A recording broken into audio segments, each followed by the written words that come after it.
In the 1700s, a rice merchant in Osaka named Munehisa Homa was making trading decisions so consistently profitable that legend claims he once controlled the price direction of rice markets across the entire country. Historians debate the exact scale of that legend, but they don't debate this part: the charting method almost every trader alive today uses without thinking about it. The candlestick came from his ledgers. Green and red bodies, wicks, the whole visual language of modern trading, invented by a man managing a family rice business 250 years before anyone had a computer to display it on. Here's what almost nobody talks about. The charts weren't the secret. The routine behind them was. And that routine has almost nothing to do with what you think a Japanese trading secret is going to be. It's not a candlestick pattern, it's not a hidden indicator, it's a way of structuring a day that strips out almost everything modern trading culture tells you that you need. I'm going to walk you through that routine, piece by piece, and show you why the traders who quietly adopt versions of it tend to outlast the ones chasing the next strategy. No intro, no channel talk, straight into it. Because the routine itself doesn't waste motion, so neither should this. Let's start with the problem this actually solves. Because if you don't understand the problem, the routine just looks like empty ritual. Most traders you'll find online are optimizing the wrong layer of the problem. They're hunting for a better entry signal, a cleaner indicator, a faster piece of news. All of that lives in the same place: what to do. Almost none of it touches the much more expensive question, which is how to be hour to hour while holding a position that's moving against you. Hama's era didn't have retail trading platforms or Twitter sentiment feeds, but merchants in Osaka faced the exact same enemy every trader faces today: their own reaction to uncertainty. The tools were primitive. The psychology was identical. And the routine that survived 2.5 centuries wasn't built around predicting rice prices. It was built around producing the same calm, repeatable mental state, trade after trade, regardless of outcome. That's the frame for everything I'm about to walk you through. 5 parts to this routine, each one maps to a real concept, not a marketing buzzword, and each one solves a specific failure mode that's probably costing you money right now. The first part is Kaizen. And if you've spent any time around manufacturing or business content, you've heard the word. Usually stripped of anything useful and repackaged as just get 1% better every day. That's not wrong, but it misses the actual mechanism. Kaizen isn't about ambition. It's about the size of the unit of improvement. Traditional Kaizen practice in Japanese manufacturing floors focuses on tiny, specific, almost boring adjustments. Move this tool 2 inches closer, shave 1 motion out of this process, catch this 1 recurring defect before it becomes 10 defects. Applied to trading, Kaizen means you stop reviewing your month and start reviewing your motion. Most traders do a monthly recap: wins, losses, net P&L, maybe a paragraph of vague reflection. That's too large a unit to actually learn anything from. A Kaizen-style trading review looks at one specific behavior at a time. Not how did I do this month, but did I move my stop loss even once this week, yes or no? One behavior. Tracked daily, adjusted in the smallest possible increment. I started doing this by picking exactly 1 flaw per week, nothing else, and simply counting how many times it happened. Week 1, I discovered I'd moved my stop loss 11 times in 5 trading days. Not because the market demanded it, because I couldn't sit still with discomfort. I didn't fix that by trying to have more discipline in general. I fixed it by making the review unit small enough that the behavior had nowhere to hide. What made this different from a normal trading journal wasn't the tracking itself, it was the restraint. Most traders who journal try to track everything at once: entry quality, exit quality, emotional state, market conditions, position size, news catalysts, all logged in the same spreadsheet, all reviewed together at the end of the month. That approach feels thorough. It's actually the opposite of Kaizen, because when you track 20 things at once, you can't isolate which one is actually costing you money. The signal drowns in the noise of your own tracking system. Real Kaizen practice on a factory floor doesn't try to fix the whole production line simultaneously. It isolates one recurring defect, studies it in detail, corrects it, and only then moves to the next one. I had to unlearn the instinct to fix everything at once and replace it with something almost insultingly narrow. One flaw, 1 week, nothing else on the page. The second week, I moved on to a different behavior, tracking whether I'd sized a position larger after 2 losing trades in a row, a habit I hadn't even noticed until I isolated it. Small, sequential, unglamorous corrections, each one permanent, stacked over months, rather than one dramatic overhaul that never survives contact with a real losing streak. The second part is shokunin, the mindset of the traditional craftsman, the kind of discipline you see in a sushi chef who spends a decade learning to cook rice before ever touching a piece of fish. The shokunin mentality isn't about mastering everything at once. It's about narrowing your focus to a single, unglamorous fundamental and repeating it until it becomes invisible.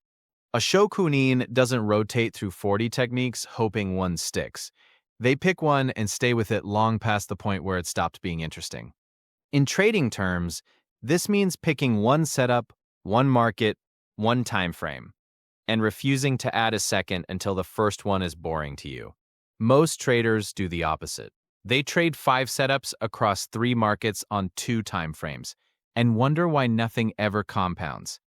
There's no depth anywhere because there's no repetition anywhere.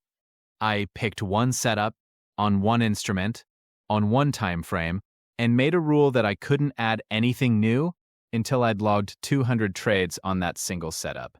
200 is a big number on purpose. It's large enough that the setup stops feeling like a discovery and starts feeling like a chore, which is exactly the point. You don't want your edge to feel exciting. You want it to feel like tying your shoes. There's a specific reason the number needs to be large and fixed in advance rather than left open-ended. If you tell yourself you'll add a second setup once this one feels mastered, you'll never actually get there because mastery is a feeling, and feelings shift depending on whether you won or lost yesterday. A fixed number removes that negotiation entirely. 200 trades isn't a suggestion you can talk yourself out of on a slow week.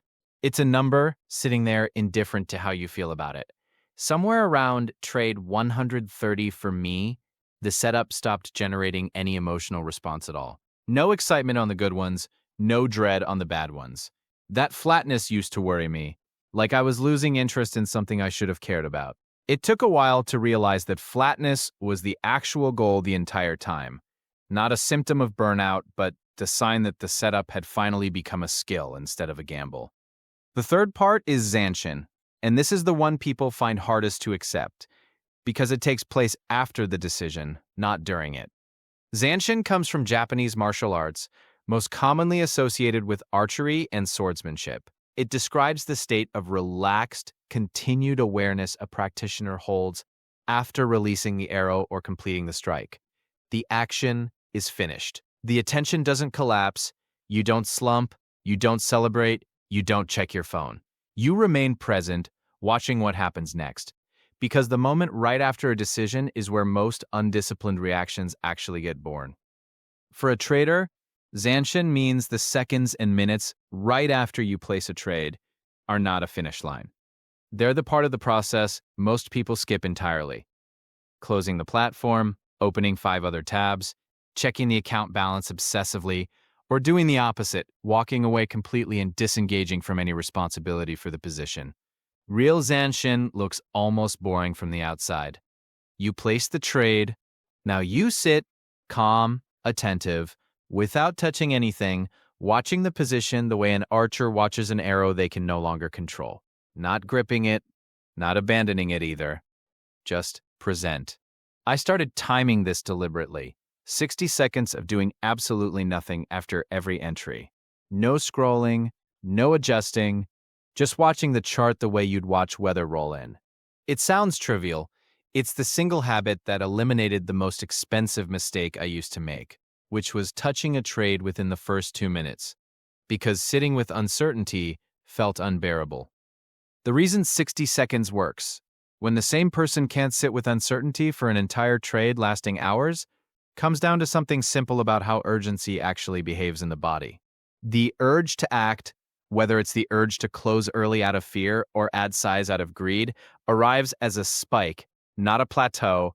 It hits hard in the first minute or two, and then If you don't feed it with an action, it recedes on its own. Zanshin isn't asking you to suppress that spike through willpower. It's asking you to outlast the spike long enough to see it pass. The same way an archer doesn't fight the urge to chase the arrow, they simply remain still until the moment has resolved itself. Once I extended this from 60 seconds to the full duration of a trade, checking in at fixed intervals rather than continuously, the compulsive checking that used to define my entire trading day quietly disappeared. Not because I'd developed more self-control in the abstract, because I'd built a specific container for the urge to live in until it passed. The fourth part is ma, a concept that's harder to translate directly into English because it doesn't describe a thing, it describes an absence. Ma is the meaningful pause, the negative space, the silence between notes in a piece of music that gives the notes around it their shape. In traditional Japanese design, in a tea ceremony, in a garden, the empty space isn't a gap waiting to be filled. It's doing active work. Remove it, and the whole composition collapses. Trading culture treats empty space as wasted time. No position open means no opportunity, so fill the gap, find something to trade, stay busy. Ma inverts that completely. The pause between trades is not dead time. It's the thing that gives your good trades their shape, because it's the discipline of not forcing a position into existence just to feel productive.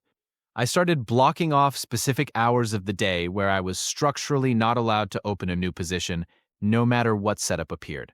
Not because the setup was bad, because the habit of treating every hour as tradable hour is exactly what turns a selective trader into someone who's in the market constantly, diluting every good decision with 3 mediocre ones surrounding it. The hardest part of practicing Ma isn't the discipline of staying out of the market during the blocked hours. It's tolerating the specific discomfort of watching a decent-looking setup pass by during that window and doing nothing about it. Every instinct built by modern trading culture tells you that's a missed opportunity, a mistake, money left on the table.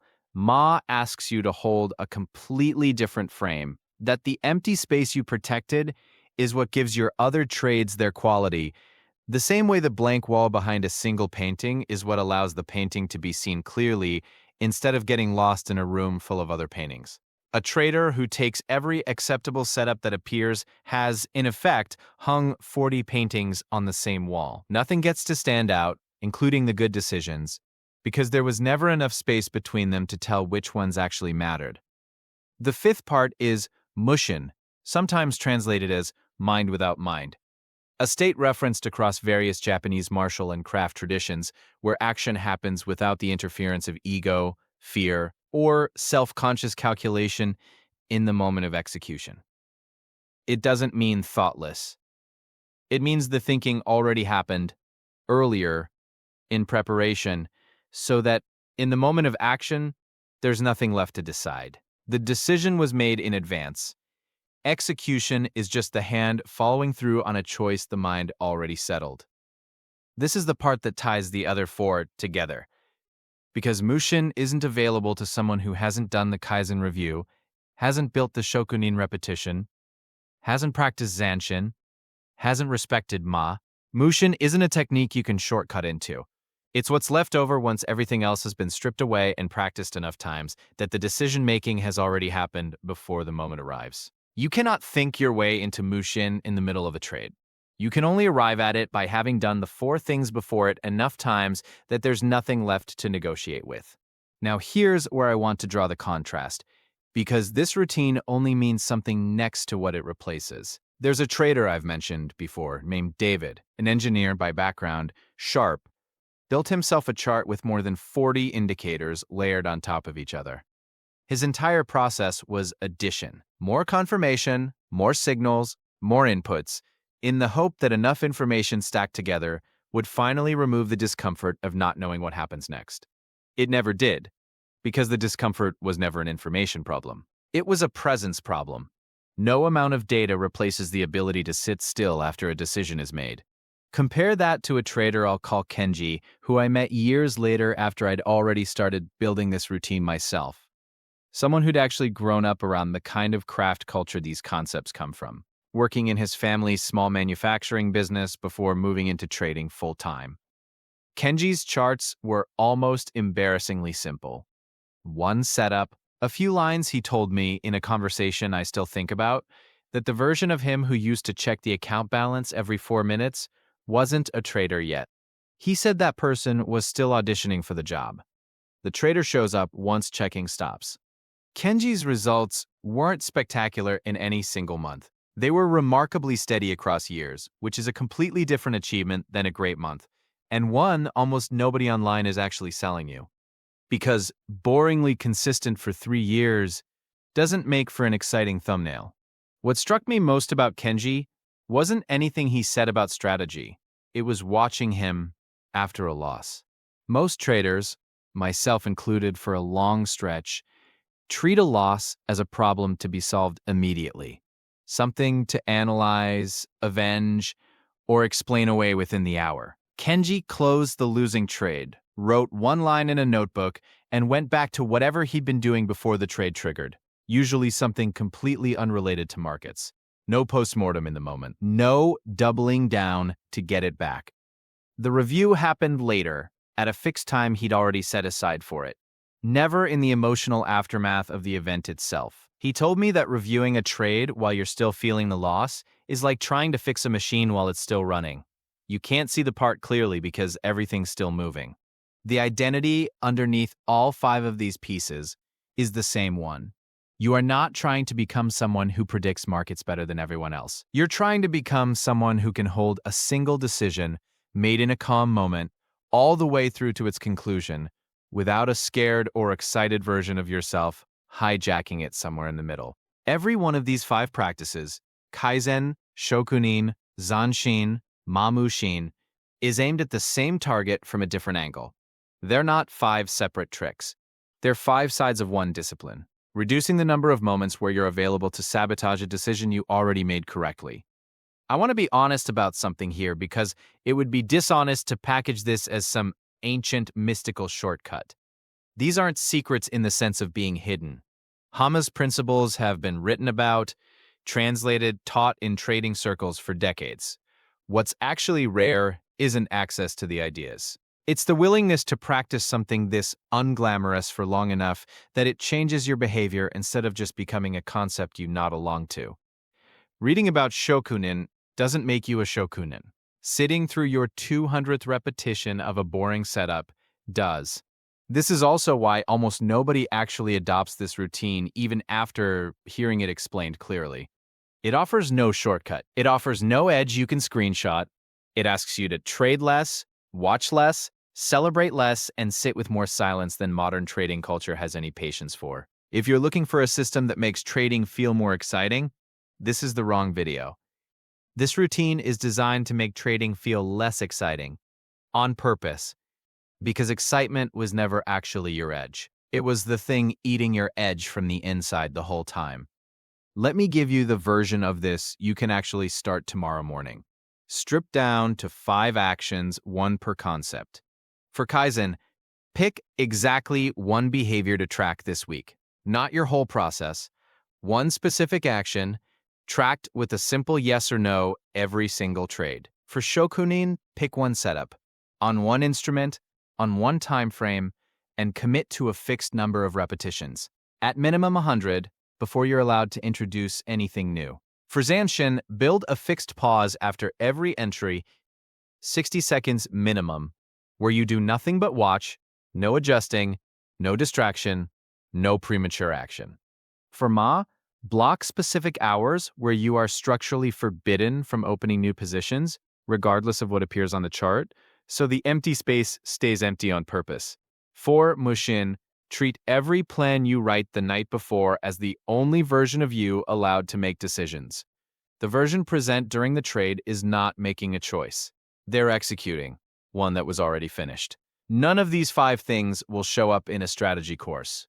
None of them will get you a fast result by next week. What they will do, slowly, the same way 2.5 centuries of candlestick charts slowly became the entire visual language of every market on Earth, is remove the parts of you that were never actually helping. Hama wasn't remembered because he found a clever pattern nobody else saw. He was remembered because his method for observing the market outlasted every merchant around him who was busy reacting to it instead. If you're looking for the moment to start, it isn't next month, and it isn't once you've found the perfect setup to attach this routine to. It's the next trade you take, whenever that is. Pick the one behavior you'll track, set the fixed pause you'll hold after entry, block the hours you won't touch a chart no matter what appears on it. None of it will feel like progress at first. It will feel like doing less, watching less, deciding less, which is exactly why almost nobody sticks with it long enough to find out it works. That's really the whole routine. Not a secret, a practice. Repeated long enough that it stops requiring effort and starts requiring nothing at all, which is exactly the point where it finally starts working.